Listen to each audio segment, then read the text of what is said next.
بسم اللہ الرحمن الرحیم۔ ترجمہ: اللہ کے نام سے شروع جو نہایت مہربان رحمت والا ہے۔ واتقوا یوما لا تجزی نفس عن نفس شیئا ولا يقبل منها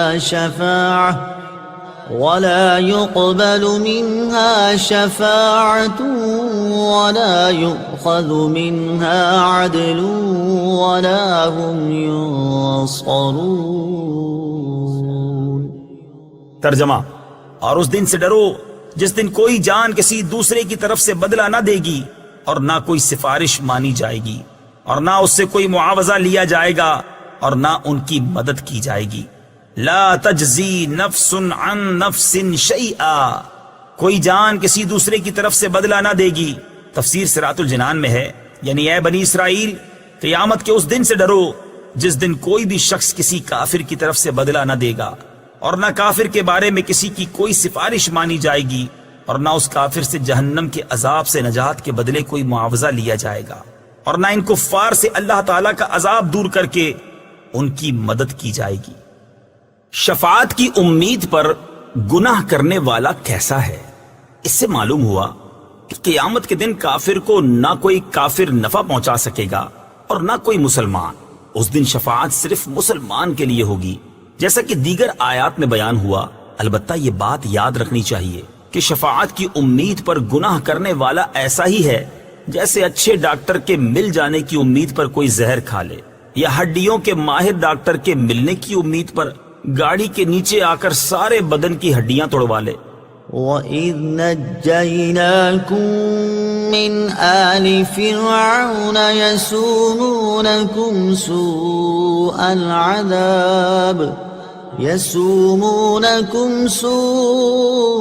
الْعَذَابِ يُذَبِّحُونَ أَبْنَاءَكُمْ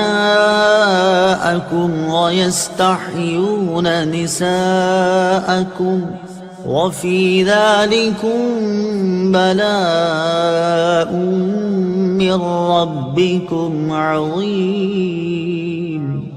ترجمہ: اور یاد کرو جب ہم نے تمہیں فرعونیوں سے نجات دی جو تمہیں بہت برا عذاب دیتے تھے، تمہارے بیٹوں کو ذبح کرتے تھے اور تمہاری بیٹیوں کو زندہ چھوڑ دیتے، اور اس میں تمہارے رب کی طرف سے بڑی آزمائش تھی۔ وَإِذْ نَجَّيْنَاكُمْ مِنْ آلِ فِرْعَوْنَ، اور جب ہم نے تمہیں فرعونیوں سے نجات دی۔ تفسیر صراط الجنان میں ہے۔ اس سے پہلی آیات میں بنی اسرائیل پر کی گئی نعمتوں کا اجمالی طور پر ذکر ہوا، اور اب یہاں سے ان نعمتوں کو تفصیل کے ساتھ بیان کیا جا رہا ہے۔ چنانچہ ارشاد فرمایا کہ اے بنی اسرائیل، میری وہ نعمت یاد کرو کہ جب ہم نے تمہیں فرعون کی پیروی کرنے والوں سے نجات دی جو تمہیں بہت برا عذاب دیتے تھے۔ فرعون نے بنی اسرائیل پر نہایت بے دردی سے محنت و مشقت کے دشوار کام لازم کر رکھے تھے۔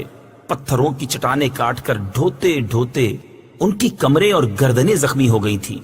غریبوں پر ٹیکس مقرر کیے ہوئے تھے جو غروب آفتاب سے قبل جبرن وصول کیے جاتے تھے، اور جو ٹیکس نہ دے پاتا اسے سخت سزائیں ملتی تھیں۔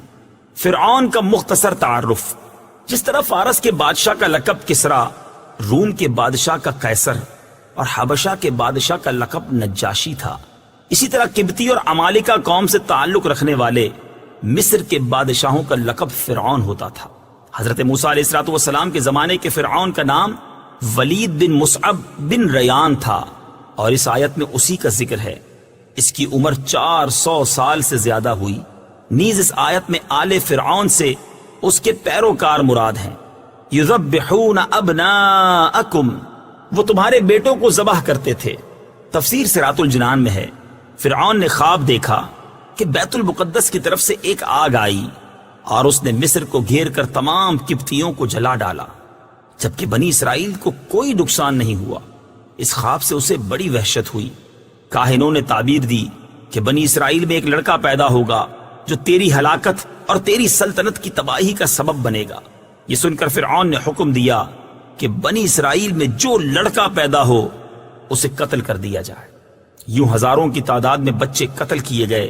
قدرت الہی سے اس قوم کے بوڑھے جلد مرنے لگے تو قبطی سرداروں نے گھبرا کر فرعون سے شکایت کی کہ ایک طرف بنی اسرائیل میں موت کی کثرت ہو گئی ہے اور دوسری طرف ان کے بچے بھی قتل کیے جا رہے ہیں. اگر یہی صورتحال رہی تو ہمیں خدمتگار کہاں سے ملیں گے؟ اس پر فرعون نے حکم دیا کہ 1 سال بچے قتل کیے جائیں اور 1 سال چھوڑ دیے جائیں. تو جو سال چھوڑنے کا تھا اس میں حضرت ہارون علیہ الصلوۃ والسلام پیدا ہوئے اور قتل کے سال حضرت موسیٰ علیہ الصلوۃ والسلام کی ولادت ہوئی. یہ واقعہ سورہ قصص کے پہلے رکوع میں کافی تفصیل سے بیان کیا گیا ہے. وَفِي ذَلِكُمْ بَلَاءٌ، اور اس میں آزمائش تھی. تفسیر صراط الجنان میں ہے بلا امتحان و آزمائش کو کہتے ہیں، اور آزمائش نعمت سے بھی ہوتی ہے اور شدت و محنت سے بھی. نعمت سے بندے کی شکر گزاری اور محنت و مشقت سے اس کے صبر کا حال ظاہر ہوتا ہے. اس آیت میں اگر ذالکم کا اشارہ فرعون کے مظالم کی طرف ہو تو بلا سے محنت و مصیبت مراد ہوگی، اور اگر ان مظالم سے نجات دینے کی طرف اشارہ ہو تو بلا سے نعمت مراد ہوگی.